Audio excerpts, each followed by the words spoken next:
चर्चाएं करने वालों को ये देखना चाहिए कि उन्होंने उलमाए किराम को अपने कायदीन की नज़र से किस तरह से देखा है। जो लोग इस तरह के एतराज़ात करते हैं कि उलमा को आगे आना चाहिए, बिल्कुल सही है। कितने उलमा को इन्होंने एमएलए बनाए हैं, कितने उलमा को एमपी बनाकर भेजा है। जितने उलमा कभी अगर खड़े भी होते हैं चुनाव लड़ने के लिए तो उन पर एतराज़ात की बारिशें होती हैं, उन पर तंज कसे जाते हैं और लोग कहते हैं वो सियासी मौलवी है, उसके पीछे नमाज नहीं पढ़नी चाहिए। ये तंग नज़र लोग हैं। मैं नाम नहीं लेना चाहता हूँ उन लीडरों का, लेकिन वो लीडर ये चाहते ही नहीं है। और ये हिंदुस्तान में एक बड़ा तबका है कि जो उलमा को सियासत से दूर रखना चाहता है। जो लोग जिस सियासत कर रहे हैं वो सियासत नहीं है, जो गंदी सियासत कर रहे हैं, लूट खसोट, चोरी चकारी, बदमाशी, गुंडागर्दी, 10 गुंडों को साथ लेके घूमना, इसको सियासत नहीं कहते। आज भाजपा जुल्म कर रही है, अब से पहले दूसरे लोगों ने भी जुल्म किया है। और जब जब लोग जो है सत्ता में होते तो कहीं ना कहीं कोई ना कोई अपना जुल्म करते ही रहते हैं। अब से पहले आपने देखा कि हमारे अकाबिर ने जो कुर्बानी दी है, अगर जरूरत पेश आए तो इंशाल्लाह फिर दोबारा कुर्बानी देंगे और इस मुल्क को ऐसे नापाक लोगों से फिर आज़ाद कराएंगे। ये मुल्क हमारा था, हमारा है, हमारा रहेगा। किसी के बाप की जागीर नहीं जो हमसे इस मुल्क को कोई छीन ले। आप देख रहे हैं SDM न्यूज़, मैं हूं रियाद अंसारी। आज मेरे साथ मौजूद है शाह मुस्तफ़ा दहलवी, शाह इमाम, नोएडा। ये हमारे तारीख़ शहर औरंगाबाद के लिए एक बहुत एजाज़ की बात है कि एक बहुत काबिल एहतराम शख्सियत हमारे तारीख़ शहर में आए हैं, उनकी आमद हुई हैं और ज़रूर हम इनसे मुलाकात करने जा रहे हैं। तमाम दर्शकों को एक बार बता दें, हमारा मुलाकात लेने का मकसद ये है कि आज हालात हज़रात पे कुछ गुफ्तगू होगी और कुछ नए मसाइल उभर के आ रहे हैं, उस पर भी चंद सवालात यकीनन उनसे किए जाएंगे। सर, हमारे चैनल में आपका खैर मकदम है। आज आप औरंगाबाद आए हैं तारीख़ शहर, आपकी आमद की एक वजूहात और आपका मैसेज क्या है, पैगाम क्या है? यहाँ पर एक बहुत अजीमुश्शान एक प्रोग्राम था जो हज़रत मौलाना महफूज़ुर रहमान साहब की सदारत में प्रोग्राम हुआ यौमुल अरबी के मौके पर जो है। तो पिछली मरतबा भी मेरी हाज़िरी हुई और इस दफ़ा भी हाज़िरी हुई है। सबसे पहले तो हम उन्हीं का शुक्रिया अदा करते हैं कि वक़ार साहब और एजानुल्लाह साहब और हमारे इलियास किरमानी साहब और खालिद सैफुद्दीन साहब, अबू बकर साहब और नासिर नादी साहब, इन तमाम हजरात ने दावत दी और मुझे यहाँ बुलाया। अल्लाह तबारक व तआला जो उन्होंने अरबी के ताल्लुक़ से खिदमत अंजाम दी हैं और कोशिश कर रहे हैं, अल्लाह उसको कबूल फरमाए। सर, इससे थोड़ा हट के, क्योंकि हम सहाफ़ी हैं, माशरे में घूमते रहते हैं, कई लोगों से मुलाकातें करते रहते हैं। आज मुसलमानों का तालीमी मैदान में बहुत गिराफ गिर चुका है और दबे दबे अल्फाज में आवाज़ें उठ रही हैं कि आज जिस तरह से आलीशान मस्जिदें बन रही हैं, करोड़ों रुपये अरबों रुपये लग रहा है, उस पर डेकोरेशन भी हो रहा है, तो एक ऐसी मांग उठ रही है कि मस्जिदों को सादी बनाया जाए और वो खर्चा मिल्लत इस्लामिया के ऐसे बच्चे, होनहार बच्चे, उन पर खर्च किया जाए। एक बतौर आलम दीन आप उसको कैसा महसूस करते हैं, उस पर आप क्या जवाब देना चाहेंगे? देखिए, जो लोग इस तरह के सवाल उठा रहे हैं, मैं समझता हूँ इस तरह के सवाल उठाना तो मुनासिब नहीं है। मस्जिदें अपनी जगह पर है, मस्जिदें अल्लाह के घर हैं, हमें उन पर कोई सवाल नहीं उठाना चाहिए। अल्लाह तबारक व तआला जिसका पैसा चाहता है और कबूल फरमाता है उसको अपने घर में लगाता है, लेकिन हम सब की ज़िम्मेदारी बनती है और तमाम अहले खैर हजरात और जिनको अल्लाह तबारक व तआला ने बहुत कुछ दिया है, उनकी ज़िम्मेदारी बनती है कि वो बहुत ही अच्छे स्कूल बनाए, कॉलेज बनाए, यूनिवर्सिटी बनाए। और ऐसा नहीं है, बहुत से लोग बना रहे हैं। आज़म खान साहब ने बहुत जो है यूनिवर्सिटी बनाई है, रामपुर में जाइए आप। और उसके अलावा हमारे यहाँ सहारनपुर में एक बहुत बड़ी यूनिवर्सिटी बनी है जो वहाँ पर एक हमारे एमएलए हैं इकबाल साहब, उन्होंने बनाई है। और इस तरह के बहुत सारे कॉलेज और बड़ी बड़ी यूनिवर्सिटियाँ बनाई जा रही हैं। तो अल्हम्दुलिल्लाह तालीमी मैदान में जिस तरह पहले से मामलात थे वो नहीं है अब, क्योंकि जो उम्मत के नौजवान है और उम्मत के अकाबिर उलमाए किराम ने बाकायदा इसका बीड़ा उठाया है, दारुल देवबंद में भी और दूसरे मकातिब में भी। और मदारिस दीनिया में अक्सर असरी तालीम का इंतज़ाम है। तमाम मदारिस दीनिया ने बाकायदा अपने यहाँ कुरान के साथ और अरबी के साथ और फ़ारसी के साथ उर्दू, हिंदी और इंग्लिश का बेहतरीन इंतज़ाम किया है और उस पर काम कर रहे हैं। सर, हमने 2 साल पहले देखा है केरला के अंदर एक मस्जिद के अंदर जो है तो एक वकील की टीम तैयार हुई थी, वहाँ पे उनको क्लासेस दिया गया था, उनको पढ़ाया गया था। एक हिंदुस्तान में एक ऐसा पहली बार देखने में आया कि मस्जिद के ज़ेर तमाम कोचिंग क्लास के ज़रिए इतने वकील पैदा हुए, मतलब वकील बन के आए। और ये भी मांग उठ रही है कि अब वक्त आ गया है कि मस्जिदों के ज़ेर तमाम ऐसे कोचिंग सेंटर बनाए जाए ताकि डॉक्टर है, वकील है, इंजीनियर है, डॉक्टर, ये तमाम शोबेजात में हमारी नुमाइंदगी बढ़े। तो इसके ऊपर जाहिर सी बात है, इस पर पैसा लगेगा, इस पर एक यूनिटी लगेंगे, इस पर नज़्म लगेंगे। इसको आप कैसे देखते हैं?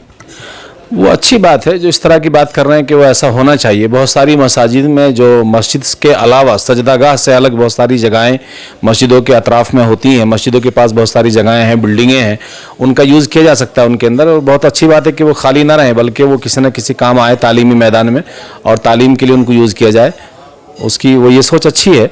तो उसमें तो हमारा किसी उलमा का इख्तलाफ नहीं है, क्योंकि कुरान भी कहता रब्बना आतिना फिद दुनिया हसना व फिल आखिरति हसना व क़िना अज़ाबन्नार। बाज़ लोग उलमा पर मदारिस दुनिया पर जो इल्ज़ामात लगाते हैं कि इन्होंने सिर्फ़ और सिर्फ उर्दू और अरबी को देखा है, बाकी चीज़ों को नहीं देखा। आप मौलाना ग़ुलाम मस्तानवी साहब के यहाँ जाइए, सर्वे कीजिए, आपको मालूम होगा तमाम कॉलेज वहाँ मौजूद हैं। हमारे तमाम मदनी ख़ानदान ने बेशुमार कॉलेज बनाए हैं। तमाम उलमा अपने अपने मैदान में, तालीमी मैदान में बड़ा काम कर रहे हैं। उन्होंने बहुत अच्छे अच्छे कॉलेज खोले हैं। सर, हम देखते हैं कि हमारे पास वक्फ़ की मिल्कियत एक बहुत बड़ा तनाज़ा है, पूरे मुल्क में देखा जाता है और ख़ासकर महाराष्ट्र में ज़्यादा देखा जाता है। और लोगों के दरमियान में ऐसी भी चर्चाएं हैं कि जैसे आप इज्तिमात लेते हैं जिसमें 4 लाख 5 लाख 20 लाख लोग होते हैं, और हमारा मुल्क जमहूरी है, यहाँ पर सर देखे जाते हैं और सरों में कितना भेजा है, कितनी अकली देखी नहीं जाती, सरों की गिनती की जाती है। तो लोग कहते हैं कि अगर मौलाना साहब जैसा आप उलमाए दीन अगर आगे बढ़ जाए, 10 लाख का मजमा हो जाए, तो हुकूमत 24 घंटे में आपके साथ सामने सरेंडर हो जाएंगे, आपके मुतालबात को मान लेंगे। ऐसा क्यों नहीं हो पाता कि एक हमारे जायज़ मुतालबात जो आइन ने हमें दिए हैं उसके लिए आप भरपूर नुमाइंदगी नहीं करते? ऐसे चर्चाएँ होती है। चर्चाएं करने वालों को ये देखना चाहिए कि उन्होंने उलमाए किराम को अपने कायदीन की नज़र से किस तरह से देखा है। आज सियासतदान जितने भी बड़े बड़े लीडर हैं, उनकी वो इतने तंग नज़र हैं कि वो उलमा को सियासी मैदान में देखना ही नहीं चाहते हैं। बहुत से उलमा, बहुत से लीडरान को हमने खुद देखा है। अगर अहमद बुखारी साहब का कोई बयान आता है तो कहते हैं वो मस्जिद तक महदूद रहें, उनका काम नमाज़ पढ़ाने का, नमाज़ पढ़ाएं, तंज कसते हैं। मौलाना महमूद मदनी साहब अगर कोई बयान देते हैं तो वो कहते हैं सीधा सीधा आपको किताबें पढ़ानी चाहिए। मैं नाम नहीं लेना चाहता हूँ उन लीडरों का, लेकिन वो लीडर ये चाहते ही नहीं है। और ये हिंदुस्तान में एक बड़ा तबका है कि जो उलमा को सियासत से दूर रखना चाहता है, और वो ये जानते नहीं है कि सियासत एक ऐसी चीज़ है कि दीन और सियासत का इस तरह से एक रिश्ता है, दोनों एक दूसरे के बगैर मुकम्मल नहीं हो सकते। उसके साथ साथ मैं ये भी बताना चाहता हूँ कि उन लोगों को, जो लोग इस तरह के एतराज़ात करते हैं कि उलमा को आगे आना चाहिए, बिल्कुल सही है। कितने उलमा को इन्होंने MLA बनाए हैं, कितने उलमा को MP बनाकर भेजा है। जितने उलमा कभी अगर खड़े भी होते हैं चुनाव लड़ने के लिए तो उन पर एतराज़ात की बारिशें होती हैं, उन पर तंज कसे जाते हैं और लोग कहते हैं वो सियासी मौलवी है, उसके पीछे नमाज नहीं पढ़नी चाहिए। ये तंग नज़र लोग हैं। बल्कि मैं उम्मत को ये पैगाम देना चाहता हूँ और उन्हें बताना चाहता हूँ, तारीख़ को पढ़ें, इस्लाम की तारीख़ को पढ़ें, उस पर रिसर्च करें कि आका नामदार ताजदार मदीना और नबी सल्लल्लाहु अलैहि वसल्लम के ज़माने में मस्जिद नबवी ही तो सब कुछ था। मस्जिद के मिंबर व महराब से गवर्नर बनते थे, वहाँ से तमाम चीज़ें तैयार होती थी, पूरी दुनिया पर हुकूमत करने का प्लान तैयार होता था। ये तमाम चीज़ें मस्जिद नबी में बनती थी। आप सल्लम के बाद आपके चारों खुलफाए तो सब ने वहाँ बैठ करके जो है पूरी दुनिया पर हुकूमत की है। आज अगर मस्जिद के मिंबर व महराब से कोई सियासी बात की जाती है तो लोग उन पर जो है बेशुमार जो तंज कसते हैं और दुनिया भर के एतराज़ात की बारिशें करते हैं। सर, हम देखते हैं कि तमाम जो जमात इस्लामी है, तबलीग है, अहले सुन्नत अहले हदीस है, ये 4 मसला कैसे हैं जिसको अगर हम पूरे मुल्क की अगर आबादी के तनासब से देखें तो 40% लोग आपको मानता है, आपको फॉलो करता है। फिर क्यों ना फिर एक आप अपना एक मुतज़्ज़ब सियासी महाज तश्कील दे दे? ठीक है, इनकी क्यों हम पीछे जाए? आपका विखार के साथ अपना महाज तश्कील देते और आप मिल के लड़े, ऐसा भी तो हो सकता है सर नए हालात में। देखिए, मैं आपको ये बता दूं कि अगर हम मसलक से हट करके इत्तिहाद तैयार करेंगे तो कामयाबी मिलेगी। रहा मसला इसका कि हम दूसरों से हटकर, क्योंकि ये मुल्क जो है जमहूरी मुल्क है, ये किसी के बाप की जागीर नहीं है। अगर मुसलमान ये सोचता है कि हमारा मुल्क नहीं है तो उनकी गलत सोच है, और ऐसा कभी हो ही नहीं सकता। नाउम्मीदी कुफ्र है। हमारा तो पूरा यकीन है, हमारे तमाम अकाबरीन का पूरा यकीन है, और हम पूरी यकीन के साथ ये बात कहते हैं, ये मुल्क हमारा था, हमारा है, हमारा रहेगा। किसी के बाप की जागीर नहीं जो हमसे इस मुल्क को कोई छीन ले, या इस यहाँ के जो हमारे इख्तियारात हैं वो उनको उठाकर बालाए ताक रख दें। चाहे अब से पहले आपने देखा कि हमारे अकाबरीन ने जो कुर्बानी दी है, अगर ज़रूरत पेश आए तो इंशाल्लाह फिर दोबारा कुर्बानी देंगे और इस मुल्क को ऐसे नापाक लोगों से फिर आज़ाद कराएंगे। सर, आजकल सियासत में गंदापन बहुत हो गया है, मतलब हर तरह की बुराई में सियासत मुलवस देखी जा रही है। क्या वक्त नहीं आ गया है कि तमाम सेकुलर पार्टियां हैं, जो भी है, तमाम की बात कर रहा हूं मैं, वो उलमा दिन को भी कहीं ना कहीं एक जगह निश्चित दे, पार्लिमानी हो में, जैसा आपने कहा कि उलमा को आलम दिन को आगे आना चाहिए या उनको बढ़ाना चाहिए, उनको मदू करना चाहिए, कि वक्त की ज़रूरत नहीं सर आज की मौजूदा हालात में? आलम दीन को आगे नहीं आना चाहिए, आलम दीन तो आगे ही रहते हैं, लेकिन उम्मत मुस्लिमा को चाहिए कि वह अपने अकाबिर उलमाए किराम को आगे लाएं, उनको आगे लाएं। ये उम्मत की जिम्मेदारी है।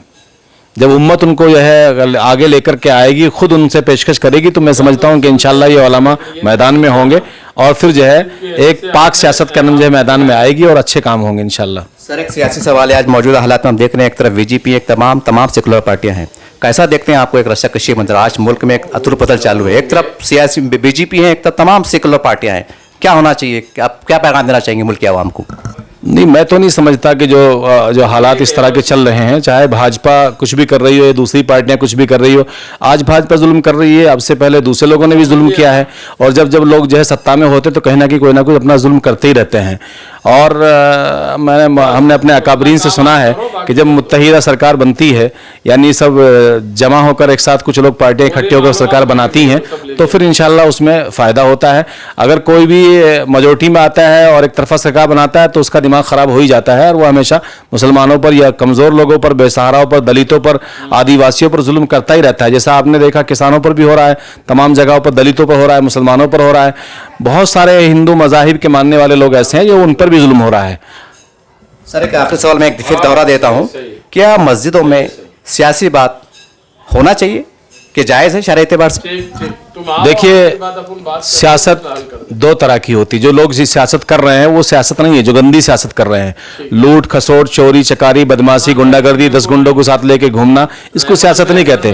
कुरान को सामने रखते हुए, शरीयत मुतहरा को सामने रखते हुए अगर आदमी सियासत करेगा, खैरुन्नास में यनफउन्नास, अल्लाह के नबी ने फरमाया सहाबा से सबसे बेहतरीन शख्स वो है जो लोगों के लिए भलाई का काम करता हो, लोगों के लिए अच्छे काम करता हो, लोगों के काम आता हो, लोगों के दर्द को अपना दर्द समझता हो।